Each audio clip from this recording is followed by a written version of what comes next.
और मंत्री जी ने 3 दिन में कमेटी भी बना दी, फाइलें भी मंगा ली। 500 करोड़ उनको इस बाइफरकेशन परमिशन के जरिए फ़ायदा होता है जो मंत्री जी ने पहुँचाया उसमें। ख़ास तौर पे मैं कहना चाहूँगा सिद्धू साहब बड़ी बड़ी बातें करते हैं, लेकिन इन मंत्रियों के बारे में आज तक करप्शन के बारे में उन्होंने एक शब्द नहीं बोला। नमस्कार, आप देख रहे हैं राष्ट्रीय खबर टीवी और मैं हूं आपके साथ ललिता जामवाल।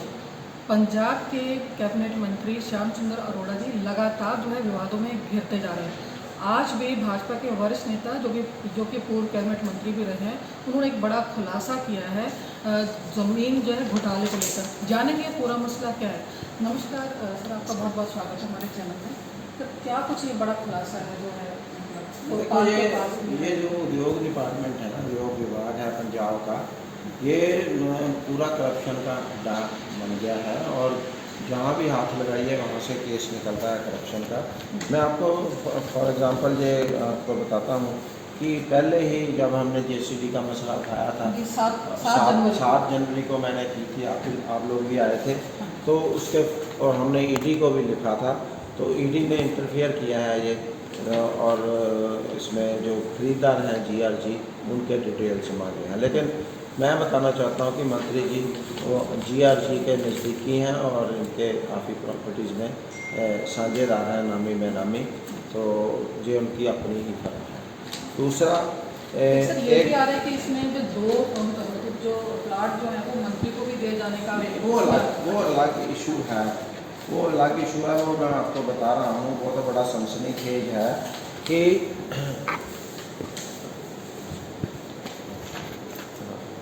ये एक पत्र आया है Ashwini Kumar Gupta CGM retired PSIC।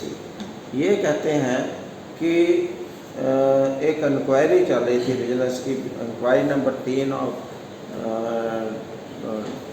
2018 की, उसको रफा दफा करवाने के लिए जो अंदर स्टाफ के मेंबर हैं उन्होंने 2 प्लॉट जो वो हैं वो मंत्री जी को गिफ्ट किए हैं ताकि ये इंक्वायरी ख़त्म हो जाए और वो इंक्वायरी ख़त्म भी हो गई।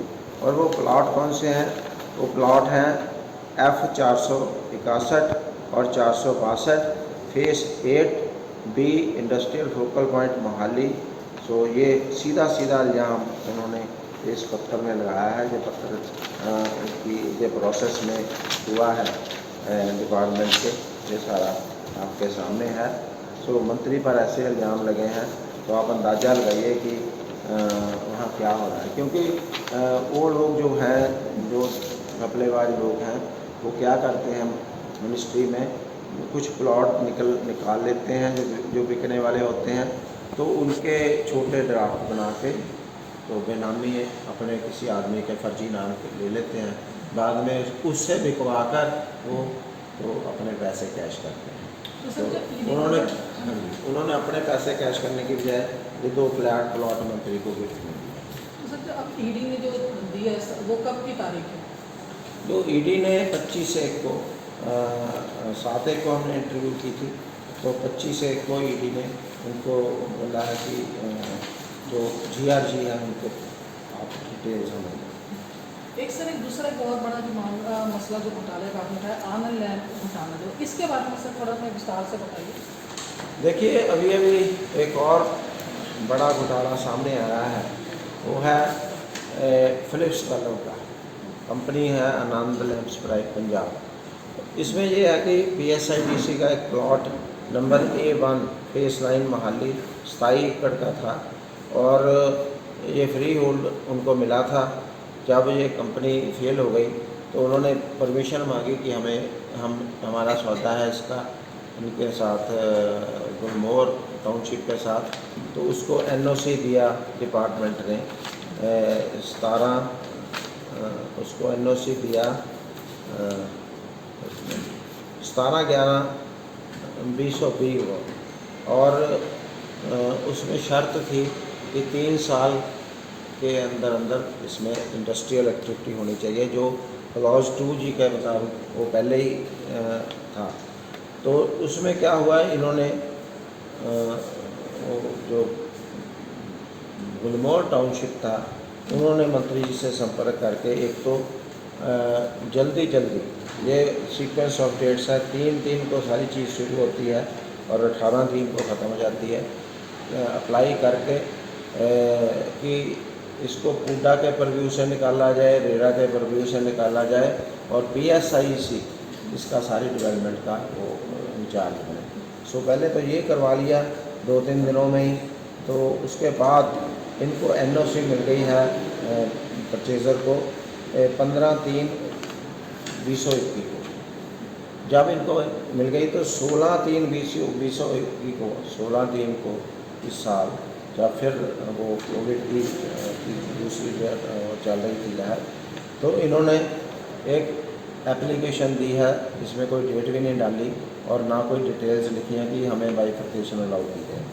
और 17 को मंत्री जी ऑर्डर पास करते हैं कि 16 तक के सारे केस बाइफर्केशन के मेरे पास लाओ, और उन्होंने एक कमेटी बना दी 17 को ही। 18 को सब कुछ अप्रूव हो गया और आप हैरान होंगे, सरप्राइजिंगली 125 प्लॉट काट दिए गए इस 27 एकड़ के। तो आज तक तो ऐसा हुआ नहीं, क्योंकि बाइफर्केशन पॉलिसी के अनुसार 4 शर्तें हैं। पहली तो यूनिट जो फैमिली डिस्प्यूट हो जाए उसको बांटना पड़ता है, डेथ हो जाए तो हेयर्स को जाते हैं, और यूनिट सिक हो जाए तो थोड़ा सा पार्ट बेचने के लिए दे देते हैं, और फाइनेंशियल कंस्ट्रेंट हो तो भी उसमें थोड़ा बहुत वो बांटने बूटने के लिए हो जाता है। लेकिन ये सारे चीज़ें अवेलेबल किसके लिए थी? अगर फिलिप्स लैंप वाले चाहते हैं। ये तो नए परचेज़र हैं, इन्होंने तो यूनिट लगाना है, इसको बाइफर्केशन अलाउड नहीं था। और मंत्री जी ने 3 दिन में कमेटी भी बना दी, फाइलें भी मंगा ली। तो साफ इससे लगता है कि ये एक ही दिन बैठ के सारा करके तो उनको तो कितना फ़ायदा हुआ।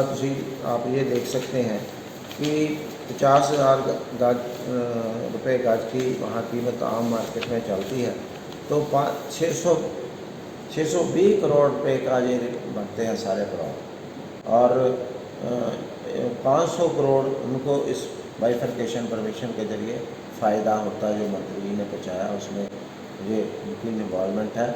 तो वहाँ पर आप देखिए एक पूरा सिटी बस जाता है औद्योगिक, एक पूरा फोकल पॉइंट एक प्लॉट का काट दिया, तो वहाँ जो सिस्टम है वो उसको बियर ही नहीं कर सकेगा, ना सीवरेज कर सकेगा, ना वाटर सप्लाई कर सकेगा, ना लाइट का इलेक्ट्रिसिटी का कर सकेगा, ना रोड्स का कर सकेगा। तो ये तो परमिसिबल है ही नहीं, इसकी CM से भी मंजूरी होनी होती है, लेकिन उन्होंने तो प्लॉट भी आगे बेच दिए। और इसमें एक और बात इन्वॉल्व है, फिलिप्स को सबसे बड़ी प्रॉब्लम थी कि उनके एम्प्लॉयज़ ने बहुत सारे केस कर रखे थे, उनको NOC नहीं मिलनी चाहिए थी गवर्नमेंट से, वो भी दिलवाई, तो उनका सारा वो आधार ही ख़त्म कर दिया। अब उनके केस वो जीत भी जाते हैं तो उनको वहाँ तो उन्होंने डिमोलिश कर दिया, प्लेन बना दिया, तो उनको ना एम्प्लॉयमेंट मिल सकती है। सो यूनियन के साथ भी जो एम्प्लॉयज़ थे वहाँ 400-500 की गिनती में, वो भी अब बहुत ठगासा महसूस करते हैं कि सरकार ने ये की। तो पार्टी की अगली आपकी क्या मांग है और क्या अगली रणनीति रहेगी? हमने आज प्रेस को ये सारा दिया है, ये सारा डिटेल हम इसको जनता में ले जाएंगे हर तरीके से, और उसके बाद जो कानूनी कार्रवाई होगी। एक सूद जी लगातार जो है, जैसे श्याम सुंदर अरोड़ा जी हो गए, स्वास्थ्य मंत्री बलबीर सिंह सिद्धू लगातार कहीं ना कहीं बड़े बड़े घोटालों में, और मंत्री क्या कहना है? दोनों हाथों से लूट रहे हैं। इनको पता कि अब सरकार आने वाली नहीं है, इसलिए दोनों हाथों से ये लूट रहे हैं। और कैप्टन अमरिंदर सिंह एक्शन नहीं ले रहे, इसका क्या मतलब होना चाहिए? अगर वो अब भी एक्शन नहीं लेते तो इसका मतलब यही होगा कि वो इनके साथ हैं। एक सूद जी और सिद्धू साहब ख़ास तौर पे मैं कहना चाहूँगा, सिद्धू साहब बड़ी बड़ी बातें करते हैं, लेकिन इन मंत्रियों के बारे में आज तक करप्शन के बारे में उन्होंने एक शब्द नहीं बोला। मैं प्रेस के जरिए ये पूछना चाहता हूँ, सिद्धू साहब आपको करप्शन कोई मुद्दा नहीं दिखाई देता? आज पंजाब में सरकार के खिलाफ करप्शन सबसे बड़ा मुद्दा है। एक सूद जी आखिरी क्वेश्चन है मेरा, अब आगामी चुनाव आ रहे हैं, इसको लेकर आप देख रहे हैं जिस तरह से किसानों जहाँ पे नाराज़ है BJP से, तो कैसे जीत को वो करेंगे लगातार, क्योंकि सभाएं हो रही है वहाँ पर लगातार घेराव हो रहा है, बोलने तक नहीं दिया जा रहा, क्या कहना है इसमें कई एंगल हैं। पहले तो कानूनों की बात है, ठीक है, जगह तो ये है कि वो जो लीडर्स हैं उनकी फॉलोइंग कितनी है, कितने किसान उनकी बात को सही मानते हैं। तो तीसरा है कि गवर्नमेंट ने विकल्प खोल रखा है बातचीत का, और सिर्फ वो जो आगे लीडर बने हुए हैं वो जिद कर रहे हैं। तो आम किसान चाहता है ये चीज़ ख़त्म हो, क्योंकि पहले शर्त रखने से बातचीत आगे नहीं चलती। 11 दौर चल चुके हैं, तो सरकार की तरफ से खुली है। अब लोग सारी ये बात समझ गए हैं कि ये सारा पॉलिटिकल मामला है। तो आपने देखा कि किस तरह से जो तीक्ष्ण सूद हैं बड़े, जिन्होंने जो घोटाले आज सामने रखे हैं, और स्पष्ट कहा है कि नवजोत सिंह सिद्धू पर भी कहा है उन्होंने कि वो इस बारे में बात नहीं करते। तो आप देखते रहिए राष्ट्रीय खबर टीवी। वीडियो जर्नलिस्ट दीपक के साथ मैं ललिता जामवाल। ताज़ा खबरों से जुड़े रहने के लिए सब्सक्राइब करें राष्ट्रीय खबर टीवी और बेल आइकन दबाना ना भूलें।